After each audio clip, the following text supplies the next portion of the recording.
Bem, meus amigos, para quem gosta de escatologia bíblica, como eu gosto, um livro que não pode faltar no nosso estudo é o livro do profeta Daniel, que é considerado o profeta do Antigo Testamento. E nesse vídeo eu quero aqui dar uma pincelada, coisa bem rápida, nas profecias contidas no livro do profeta Daniel. O propósito aqui, como eu disse, é fazer um resumo, né, e não aprofundar. Em outros vídeos nós podemos estar estudando essas profecias de forma separada. Então, Daniel, nós podemos considerá-lo como o Apocalipse do Antigo Testamento. Nós conhecemos a história desse grande homem de Deus que, levado cedo para a Babilônia, ainda na sua adolescência e juventude, e ele manteve-se fiel ao Senhor, desde a sua chegada até o fim dos seus dias, ali naquele império, né? Ele viu, na verdade, a passagem até, inclusive, do Império Babilônico para o Império Medo-Persa, que é o império posterior. O seu livro, que tem 12 capítulos, nós podemos dividi-lo em duas partes. Uma parte histórica, que vai retratar algumas passagens, né, importantes da vida de Daniel, tanto no Império Babilônico, quanto também no período do Império Medo-Persa, e essa primeira parte histórica vai do capítulo 1 ao capítulo 6, né? E do capítulo 7 ao capítulo 12, nós temos a parte que nós chamamos de parte profética do livro, aonde nós temos ali várias profecias referentes aos futuros impérios mundiais e a consequente volta do nosso Senhor Jesus Cristo. Uma das grandes profecias que nós encontramos dentro deste livro ainda está na parte histórica, né, do seu livro, que é no capítulo 2, aonde o rei Nabucodonosor ele vai ter um sonho, né? A princípio ele não vai se lembrar do sonho quando ele acordar, né? Embora alguns acreditem que haveria uma possibilidade dele se lembrar do sonho, mas ele estava de uma certa forma testando aqueles magos, os sábios, para ver se eles realmente eram entendidos, né, das coisas ocultas, e no caso eles não teriam passado no teste, né? Mas ao que tudo indica, realmente ele não se lembrava do sonho, e ele ficou desorientado, porque antes de dormir, Nabucodonosor havia pensado, né, o que vai ser depois de mim? O Império Babilônico era um império muito grandioso, era um império assim que tinha alcançado o auge.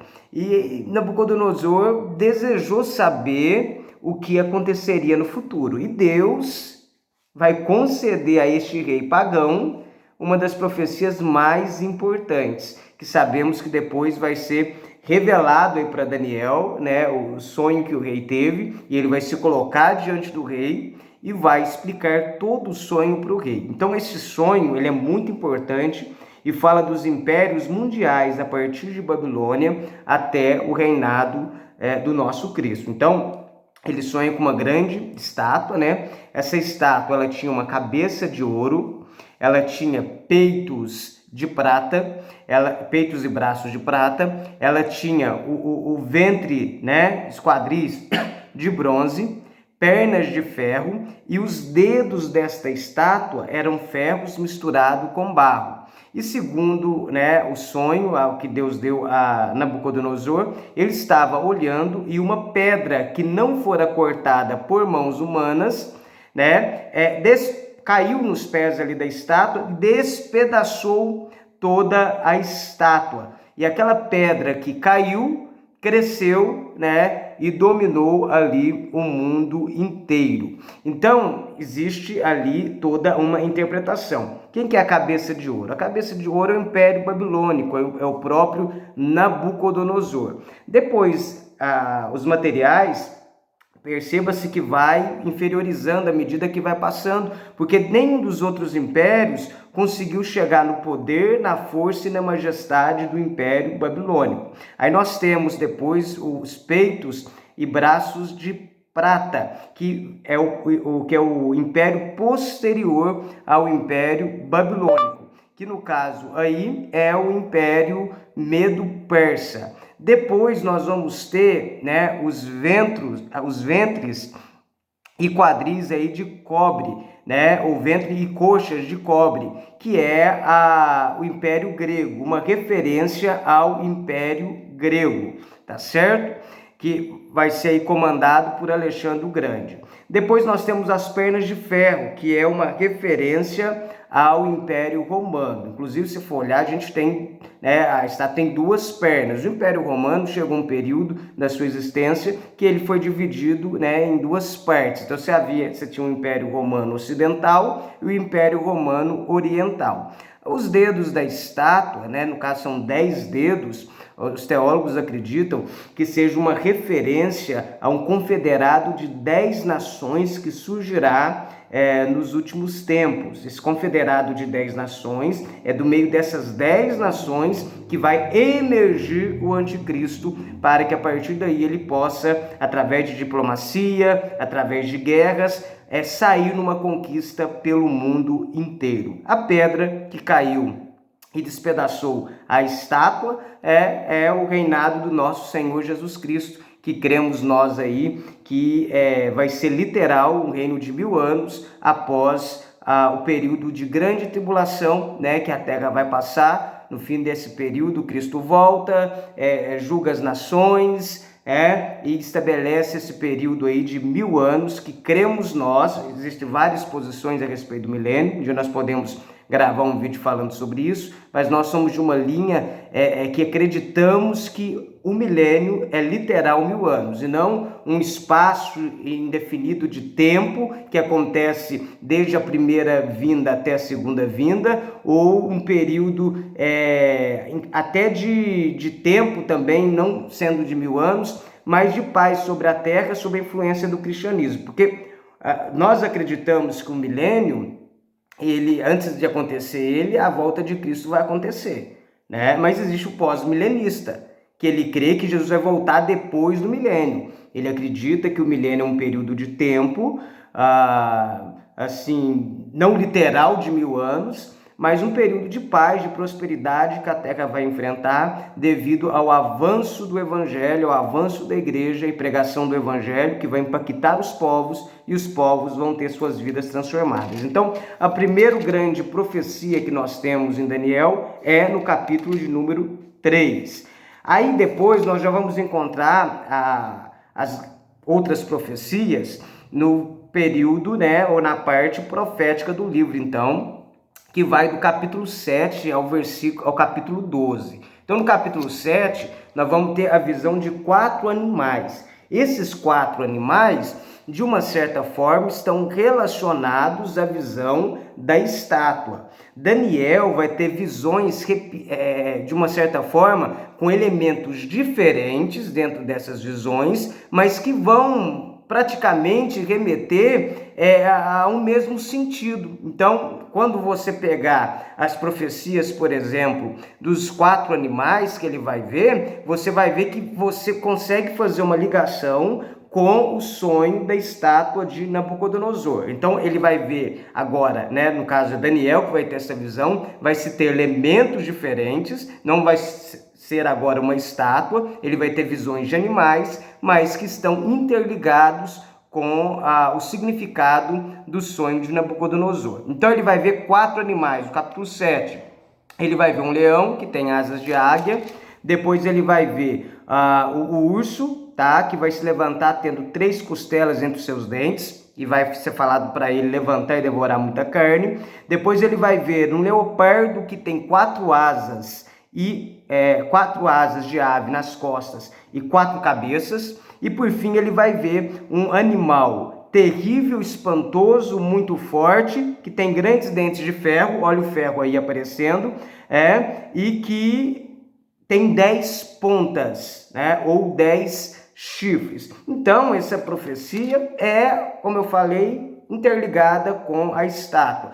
Aí também está em sequência dos impérios que vão aparecendo. Quem que é o leão? O leão é o Império Babilônico. O leão é considerado aí, né, vamos assim dizer, o rei da selva, um dos animais mais poderosos, mais fortes. Como nós falamos, nenhum império que sucedeu Babilônia conseguiu atingir a força, o poderio e a majestade dele. Então, a Babilônia vai ser representada aí pelo leão. Depois, o urso vai ser o Império Medo-Persa, que foi um império cruel, mais feroz, levanta-te e devora muita carne, né? Por fim, a gente tem aí o leopardo, né? Qual que é a característica do leopardo? A característica do leopardo é a agilidade. Então, essa daqui é uma referência ao Império Grego, porque o Alexandre o Grande, né, o imperador ali grego, ele conseguiu conquistar o mundo da sua época de uma forma muito rápida, de uma forma muito ágil, tá certo? E morreu cedo também, né? Morreu aos 33 anos de idade. Por isso é o leopardo, porque fala de agilidade, né? Rapidez. E aí fala que ele tinha 4 asas de ave nas suas costas e 4 cabeças, que provavelmente aqui é uma alusão à divisão do Império de Alexandre o Grande, que quando ele morreu, o seu império foi dividido entre 4 generais. E por fim, a gente tem aí a questão do quarto animal, terrível, espantoso. Perceba-se que ele tem grandes dentes de ferro. Então, esse quarto animal espantoso, ele está ligado, né, às pernas de ferro de Daniel, né, no sonho de Nabucodonosor, melhor dizendo, e é uma referência ao Império Romano. Perceba-se que ele tem 10 pontas ou 10 chifres. Essas 10 pontas, 10 chifres, está relacionado aos 10 dedos da estátua, que no caso aí também é o confederado de 10 nações, né? Que da onde o anticristo vai emergir. Esse confederado de 10 nações, ele está ligado, vocês viram, ao quarto animal, que é terrível e espantoso. Então, provavelmente, esse confederado de 10 nações vai surgir na região ali, né, onde estava esse império mundial, que era o império aí romano. Depois, no capítulo de número 8, nós temos a visão de um carneiro e de um bode. Aí, no caso, ele está restringindo a profecia apenas a 2 impérios, que é o Império Medo-Persa e o Império Grego. Olha só para você ver. Ele viu um carneiro que tem 2 pontas. Esse carneiro, que tem 2 pontas, é uma referência ao Império Medo-Persa, né? Esses 2 povos se juntaram, formaram um império. Então, por isso que ele tem 2 pontas. E depois ele vê aqui o bode, né, que vem do ocidente sobre a terra sem tocar no chão, e ele vem com bastante agilidade, rapidez e destrói aquelas 2 pontas do carneiro. Então é uma referência ao quê? Mais uma vez, uma referência à impetuosidade, à agilidade, à rapidez de Alexandre o Grande para conquistar, né? E ele vai suceder o Império, então, Medo-Persa. Então, essa é a profecia. Capítulo 9, nós temos uma das profecias mais importantes do livro e de toda a escatologia, que é a profecia das 70 semanas, né? Nós que somos aí dispensacionalistas, pré-tribulacionistas, cremos na literalidade, acreditamos que cada semana de anos ali representa 7 anos e está ainda para se cumprir, né, uma semana de anos, que vai ser cumprir aí após o arrebatamento da igreja, com a aliança que o anticristo vai fazer com Israel e com as nações ao seu redor. Aí no capítulo 11 nós temos também, mais uma vez se mostrando a destruição do Império Medo-Persa pelo rei da Grécia, a divisão do Império Grego. Inclusive vai se fazer uma referência aí ao Antíoco Epifânio, né? Que a gente considera que é o anticristo do Antigo Testamento e é uma prefiguração do anticristo que há de vir. Esse homem aí, ele perseguiu, né, os judeus da época, profanou o templo do Senhor, sacrificando, né, uma porca no altar, profanando ali o Santo dos Santos, e ele é considerado o anticristo do Antigo Testamento. Então, meus irmãos, vale a pena você ler. Aqui, como eu disse, o propósito não era esmiuçar as profecias. Em outra oportunidade, nós vamos fazer um estudo mais elaborado dentro dessas profecias, mas é só para você conhecer um pouquinho, ter um panorama do que você vai encontrar dentro do livro do profeta Daniel, que para a escatologia bíblica é tão importante quanto o livro de Apocalipse. Até porque, lá em Apocalipse capítulo 13, quando você vê o aparecimento da besta que sobe do mar, ela vai vir com características de animais que estão descritos no livro de Daniel, que é o leão, que é o urso, que é o leopardo, que é o animal terrível. Então, vale a pena estudar esse livro. Pegue com afinco, estude esse livro com dedicação. Se você tiver algum material de apoio, algum comentário bíblico do livro, ou alguma bíblia de estudo para ir te ajudando também a entender alguns pontos, é bom, seria de bom tom, né? Mas se você não tem, leia devagarzinho, né? E que você vai conseguindo ter o entendimento dessas profecias escatológicas do livro de Daniel, tá bom? Que Deus abençoe a todos. Até uma próxima oportunidade. Paz seja com todos vocês.